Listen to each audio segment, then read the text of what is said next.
நேயர்கள் அனைவருக்கும் நான் உங்கள் டாக்டர் கல்வடங்கம் சத்யநாராயண சர்மா பேசுகிறேன். இன்றைக்கி நம்ம ஒரு முக்கியமான பதிவை பார்க்க போகிறோம். சனிப்பெயர்ச்சி பலன். திருக்கணிதப்படி மார்ச் மாதம் 29ஆம் தேதி அன்று சனிப்பெயர்ச்சி நடக்க உள்ளது. இந்த சனிப்பெயர்ச்சி எப்படிப்பட்ட பலன்களை 12 ராசிக்கும் தரப்போகிறது அப்படின்னு தான் பார்க்க போகிறோம். பொதுவாக சனினாலே எல்லாருக்கும் ஒரு பயம் இருக்குது. ஏன்னா சனி பகவான் நம்மக்கிட்ட இருக்கிற ஏதாவது ஒரு கெட்ட வழக்கத்தை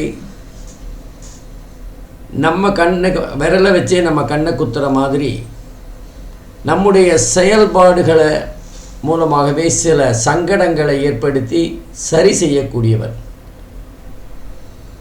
அப்போ நமக்கு சில சோதனைகள் இருக்கத்தான் செய்யும். சனி பகவான் பெயர்ச்சி ஆகின்ற அந்த காலகட்டத்தில் கொஞ்சம் சோதனைகள் இருக்கும். நாம் பொதுவாக சனி பகவானிடம் சரணாகதி அடைந்தால் சனியோட பாதிப்பு கண்டிப்பாக இருக்காது. சனி பகவான் பொதுவாக நம்ம உதாரணத்துக்கு சொல்லணும்னா, ஒருத்தர் உடம்பு சரியில்லாமல் இருக்கார், அவருடைய வெல்விஷர் உறவினர் அவரை ஆஸ்பத்திரியில் கொண்டு அட்மிட் பண்ணுறாருன்னு வச்சுக்கோங்களேன். அவர் சிகிச்சை முடிஞ்சு வீட்டுக்கு வராருன்னா என்னை கொண்டு ஹாஸ்பிட்டலில் விட்டுட்டான்னு சொல்லக்கூடாது. நம்ம நம்மளோட உடல் நலம் நல்லபடியாக இருக்கணும் அப்படிங்கிறதுக்காக சிகிச்சைக்காக நம்மளை ஆஸ்பத்திரியில் கொண்டு சேர்த்தது தான் உண்மை. அது மாதிரி தான் சனி பகவான் நம்மளை நல்வழிப்படுத்துவதற்கு நமக்கு சில சோதனைகள், சில போதனைகள், சில வேதனைகள் தரக்கூடியவர் தான். அப்போது நம்ம சனி பகவான் நமக்கு கெடுதல் பண்ணிட்டாருன்னு சொல்கிறதுங்கிறது கொஞ்சம் லாஜிக்காக சரிப்பட்டு வராது. ஆகவே சனி பகவான் நம்மை நல்வழிப்படுத்துவதற்கு நீதி தேவன் போல சில முயற்சிகளை மேற்கொள்வார். அதுதான் நம்ம இந்த சனியோட சஞ்சாரம் சொல்லுகின்ற பலன். இந்த நேரத்தில் சில ராசிகளுக்கு சனி பகவானோட சஞ்சாரமானது கொஞ்சம் வேகமான முயற்சியாக இருக்கும். நம்ம சொன்னப்போ உடனே கேட்கலைன்னா நமக்கு கொஞ்சம் அதிரடியான முயற்சிகளை சனி பகவான் மேற்கொள்கிற மாதிரி.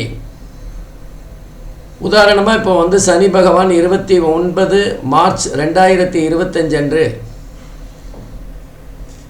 அதிகாலை இரவு மணி 9:43 கும்பராசியில் பூரட்டாதி 3வது பாதத்திலிருந்து பூரட்டாதி 4வது பாதமாக மீன ராசிக்கு சஞ்சாரம் செய்கிறார்.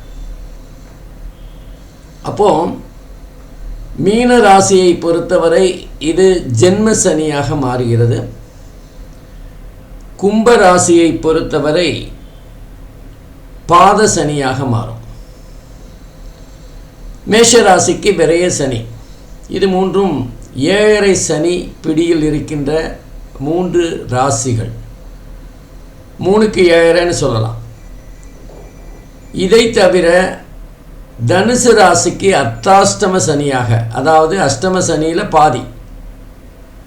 அதே மாதிரி சிம்ம ராசிக்கு அஷ்டம சனியாகவும் கன்னி ராசிக்கு கண்ட சனியாகவும் இருந்து பலாபலன்களை தர இருக்கிறார். இப்போது அந்த விரய சனி, பாத சனி, ஜென்ம சனி, அர்த்தாஷ்டம சனி, அஷ்டம சனி, கண்ட சனி, இதுக்கெல்லாம் கொஞ்சம் சோதனைகள் அதிகமாக இருக்கும். இப்போ நமக்கு சாதாரண ஜுரமாக இருந்தால் நம்ம சின்ன மருந்து வீட்லேயே நம்ம போட்டுக்கிறோம். ஆனால் அதுவே நமக்கு தொடர்ந்து ஜுரம் அதிகமாக இருக்குது அப்படின்னா நம்ம ஆஸ்பத்திரிக்கு போய் சிகிச்சை எடுத்துக்கிறோம், அங்கே இன்ஜெக்ஷன் போட்டுக்கிறோம். அங்கே வேறு மாதிரியான சிகிச்சை முறைகள், கொஞ்சம் கடுமையான சிகிச்சை முறைகள் இருக்கும். அது மாதிரி தான் இந்த மாதிரி அந்த கண்ட சனி, அர்த்தாஷ்டம சனி, அஷ்டம சனி இவர்களுக்கெல்லாம் கொஞ்சம் கடுமையான சிகிச்சை அப்படின்னு தான் சொல்லணும். பகவானை பொறுத்தவரை இந்த முக்கியமான ராசிகளில் கொஞ்சம் சோதனைகளை அதிகமாக செய்து நமக்கு நல்வழிப்படுத்துகின்ற ஒரு முயற்சியில் இருப்பார். அதே நேரம் நமக்கு இந்த மகர ராசியை பொறுத்தவரை 7 சனி முடிய போகிறது. அவங்களுக்கு கொஞ்சம் சந்தோஷமான காலகட்டம் அப்படின்னு சொல்லலாம். இதுவரைக்கும் 2வது வீட்டில் கடைசி 7 சனி 2.5 வருடங்கள் இருந்து வந்த மகர ராசி அன்பர்கள் இப்போ 3வது வீட்டுக்கு சனி பகவான் பயிற்சியாக போகிறார். கும்பராசியிலேருந்து மீன ராசிக்கு போகும்போது மகரத்திலேருந்து அது 3வது வீடாக அமையும். பொதுவாக அந்த 3வது வீடு, 6வது வீடு, 10வது வீடு, 11வது வீடு ஆகிய இடங்கள் சனி பகவானுக்கு மிக மிக சிறப்பான இடங்கள். அந்த இடத்துல நல்ல பலன்களை சனி பகவான் தரக்கூடியவராக இருப்பார். பொதுவாக நம்ம அஷ்டம சனின்னு பார்த்தோம், அர்த்தாஷ்டம சனி பார்த்தோம், ஜென்ம சனி, 7 சனி, கண்ட சனி, இந்த மாதிரியான சனி பகவானுடைய சோதனை காலகட்டத்தில் யாருக்கெல்லாம் சனி திசை சனி புக்தி நடக்கிறதோ அவங்க கொஞ்சம் கவனமாக இருக்கணும். ஏன்னா அவங்களுடைய பூர்வ புண்ணியஸ்தானம் வேலை பண்ணாது அப்படின்னு சொல்லுவாங்க. இப்போ நமக்கு ஒரு கஷ்டம் வருதுன்னா நமக்கு ஹெல்ப் பண்ணுறதுக்கு 4 பேர் இருக்காங்க. நமக்கு ஏதாவது உதவிகள் செய்கிறதுக்கு சில பேர் இருப்பாங்க. ஆனால் இப்போ நம்ம பஸ்ஸில் போகும்போதோ அல்ல வெளியில் எங்கேயாவது போகும்போது நமக்கு ஏதாவது உடல் சார்ந்த பிரச்சனைகள் வருதுன்னா நமக்கு உதவி செய்யறதுக்கு கூட ஆள் இல்லை. தெரியாதவங்க சில பேர் செய்யலாம். ஆனால் நமக்கு தெரிஞ்சவங்க செய்கிற மாதிரி நம்பி நம்ம போகக்கூடிய வாய்ப்புகள் இல்லை. அது மாதிரி தான் யாருக்கெல்லாம் இந்த சனி பகவானுடைய சோதனை கட்டத்தில் இருக்காங்களோ, அந்த ராசியில் இருக்கிறாங்களோ, அவங்களுக்கு சனி திசையோ சனி புக்தியோ வந்தால் அவங்களுடைய பூர்வ புண்ணியஸ்தானம் வேலை பண்ணாது. அவங்க போன ஜென்மத்தில் பண்ண நன்மைகள் கை கொடுக்காது. அவங்கள தூக்கி விடுறதுக்கான வாய்ப்புகள் குறைவு. அவங்க சோதனைகளை கொஞ்சம் கடுமையாக சந்திக்க வேண்டியிருக்கும். அவ்வளோதான். அதே நேரத்தில் சனி பகவானுடைய பார்வையானது 3, 7, 10 ஆகிய ராசிகளில் விழும். அப்போ மீன ராசியிலேருந்து சனி பகவானுடைய பார்வையானது ரிஷப ராசியிலும், கன்னி ராசியிலும், அதே மாதிரி தனுசு ராசியிலும் விழும். அப்போது இந்த 3 ராசிகளில் சனி பகவானுடைய பார்வை விழும்போது சனியோட பார்வை எந்த ராசியில் விழுதோ அந்த வீட்டுக்குரிய காரகத்துவம் பாழகும். அந்த வீட்டுக்குரிய காரகத்துவம் சற்று பாழடையக்கூடிய தன்மை இருக்கும். குரு பார்வை கோடி நன்மை தரும். ஆனால் சனி பார்வை அந்த அளவுக்கு நன்மைகளை தராது. அது சோதிக்கின்ற காலமாக இருக்கும். ஏற்கனவே தனுசு ராசிக்கு அர்த்தாஷ்டம சனி, கன்னி ராசிக்கு கண்டக சனி. அப்போது இந்த 2 ராசிகளும் மிகவும் கவனமாக இருக்க வேண்டிய காலகட்டமாக இருக்கும். இந்த 2 ராசிகளுக்குரிய ஜாதகர்கள் கொஞ்சம் கவனமாக இருக்கணும். சனி பகவானோட பரிகாரம் விநாயகரை வழிபடுறது, அதே மாதிரி ஆஞ்சநேயரை வழிபடுறது போன்ற விஷயங்கள் இருந்தாலும் நம்ம தப்பு செய்யாமல் இருந்தால் சனி பகவான் நம்மளை எதுவுமே பண்ணாது. நம்ம தவறு செய்யாமல் யாருக்கும் கெடுதி நினைக்காமல் இருந்தோம் என்றால் சனி பகவானுடைய சோதனை எந்த விதத்திலும் நம்மை பாதிக்காது. ஆகவே இந்த சனி பயிற்சி பலன்கள் 12 ராசிக்கும் எப்படி இருக்க போகிறது அப்படின்னு ஒவ்வொரு ராசியாக பார்க்கலாம். நம்ம தொடர்ந்து இந்த வருடம் சனி பயிற்சி பலன்களை பார்க்குறப்போ சனி பயிற்சி பலனானது பொதுவாக 2.5 வருஷங்கள் ஒரு ராசியில் சஞ்சாரம் செய்யும். மொத்தம் 30 வருஷம் சனி பகவான் 12 ராசியும் சஞ்சாரம் செய்வதற்கு ஆகும். இந்த 12 ராசிகளுக்கும் சனி பகவான் சஞ்சாரம் செய்ய 30 வருடம் ஆகும். அதனால்தான் 30 வருடம் வாழ்ந்தாரும் இல்லை, 30 வருடம் தாழ்ந்தாரும் இல்லைன்னு சொல்லுவாங்க. அப்போ இந்த சனி பகவான் 30 வருடங்கள் சஞ்சாரம் செய்வது தான் வாழ்க்கையின் சுழற்சி அப்படின்னு எடுத்துக்கலாம். அதே மாதிரி அந்த 2.5 வருடங்கள் சனி பகவான் ஒரு ராசியில் சஞ்சாரம் செய்கின்ற போது அது அந்தந்த ராசிக்குரிய பலன்களை தரும். இந்த வருடம் பொதுவாக 2 வருடம் 2 மாதம் மட்டுமே மீன ராசியில் சஞ்சாரம் செய்ய போகிறார். அதுலேயும் அதிசாரம் இருக்குது, வக்கரம் இருக்குது. இந்த சனி பயிற்சியானது ஜூன் மாதம் 2027 வரை நடைபெற இருக்கின்றது. இந்த காலகட்டத்தில் ஒவ்வொரு ராசிக்கும் எப்படிப்பட்ட பலன்கள் இருக்கும் அப்படின்னு பார்க்கலாம்.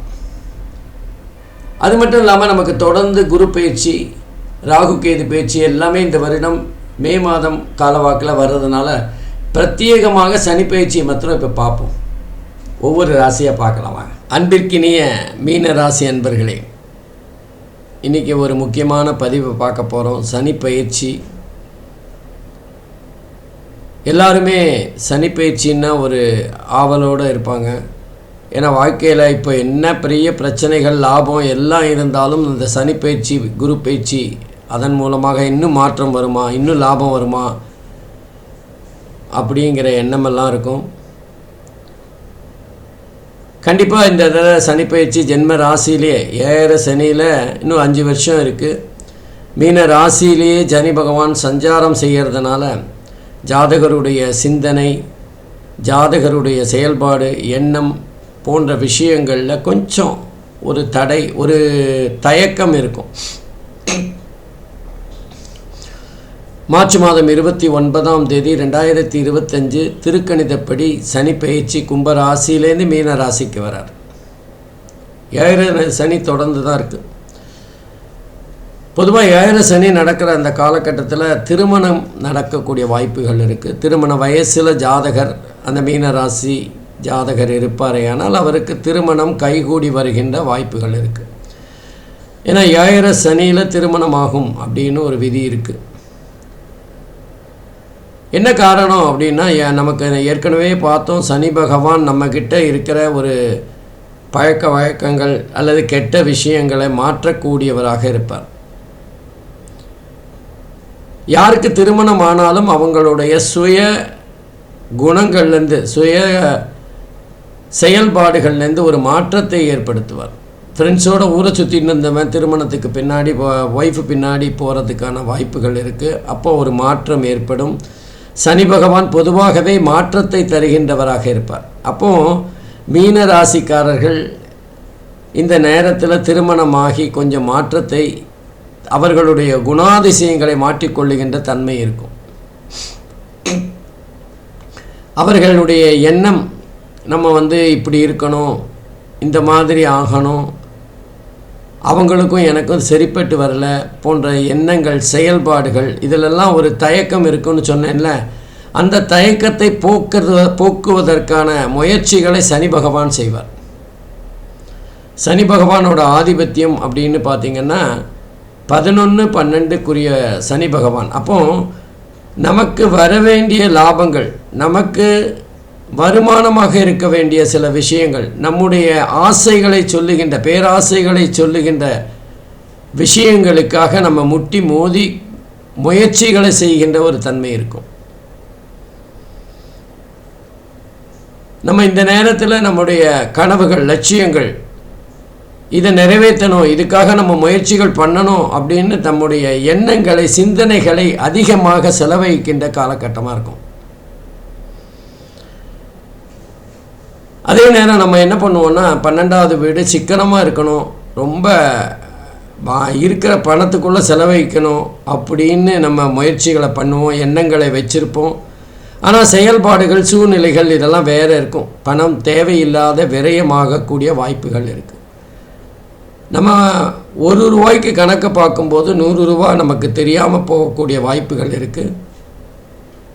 அதனால் இந்த நேரத்தில் நம்முடைய மாற்றங்கள், நம்முடைய மனசில் இருக்க எண்ணங்கள், செயல்பாடுகள் எல்லாமே ஒரு விதமான குழப்ப சூழ்நிலையில் தான் இருக்கும். இந்த நேரத்தில் ஜாதகருடைய எண்ணங்கள், செயல்பாடுகள் எல்லாம் சுயமாக இருக்கும், தன்னை பற்றியே இருக்கும். தன்னுடைய முயற்சிகள், தன்னுடைய வெற்றி, தன்னுடைய கீர்த்தி, தன்னுடைய புகழ், இப்படி தனக்காக வாழுகின்ற ஒரு சூழ்நிலை இருக்கும். அதே நேரத்தில் ஜாதகர் இந்த நேரத்தில் மீன ராசியிலேயே சஞ்சாரம் செய்கிறதுனால சனி பகவான் தலை சார்ந்த பிரச்சனைகளை, தலைவலியை கொடுப்பார். தலையில் ஏதாவது பிரச்சனைகளை மருத்துவ சிகிச்சைக்கு, அறுவை சிகிச்சை மூலமாக சரி செய்கின்ற ஒரு சூழ்நிலையை ஏற்படுத்தி கொடுப்பார்.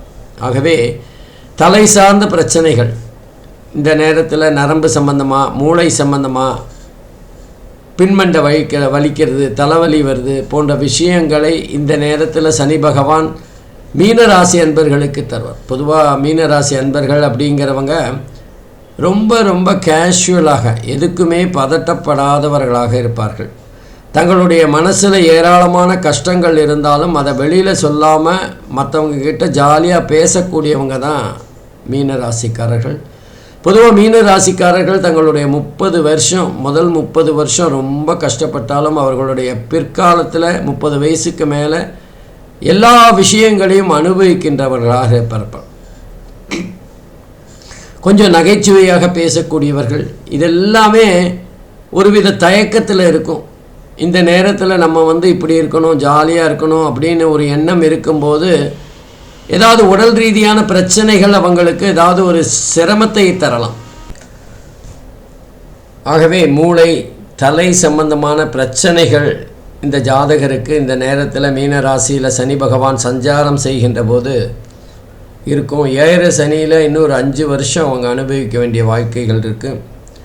அதே நேரத்தில் நம்ம ஏற்கனவே பார்த்த மாதிரி சனி பகவான் அவர்களுக்கு 12-11க்குரிய ஆதிபத்தியம் பெற்ற காரணத்தினால கொஞ்சம் பணம் செலவாகிற ஒரு தன்மை இருக்கும். அதே நேரத்தில் 12வது வீடு விரயஸ்தானம் மட்டுமல்ல, அலைச்சலை சொல்லக்கூடியது, தூக்கத்தை பற்றி சொல்லுகின்ற இடம். ஜாதகருக்கு ஏதாவது ஒரு வகையில் தூக்கம் இல்லாத ஒரு சூழ்நிலை ஏற்படலாம். அப்போ ஜாதகருக்கு இருக்கிற அலைச்சல், ஜாதகருக்கு இருக்கின்ற அந்த பிரச்சனைகள், ஒரு விதமான தயக்கம், உடல் உபாதைகள், இது எல்லாமே அவருக்கு தூக்கத்தை கொடுக்காமல் போயிடும். இன்னும் சொல்லப்போனால் கணவன் மனைவி தாம்பத்தியம் கூட சில சமயங்களில் பிரச்சனையாக மாறக்கூடிய வாய்ப்புகள் இருக்குது.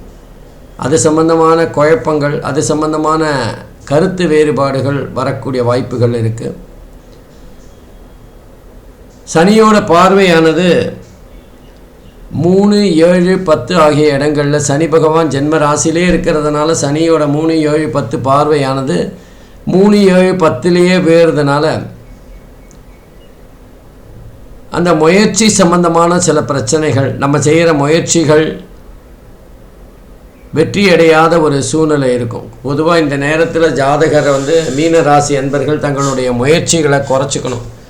தங்களோட எண்ணங்களை, முயற்சிகளை ரொம்ப அதீதமான முயற்சிகள்லாம் செய்யக்கூடாது. அவசியமான முயற்சிகள். இப்போ வேலை தேடுறோன்னா நம்ம வேலையை தேடுறோம், அப்ளிகேஷன் போட்டதோடு சரி, அதை ஃபாலோ பண்ணுறது, அவங்கள பிடிக்கிறது, இவங்கள சிபாரிசுக்கு பிடிக்கிறது, அதெல்லாம் நமக்கு எதிராக திரும்பக்கூடிய காலகட்டமாக இருக்கும்.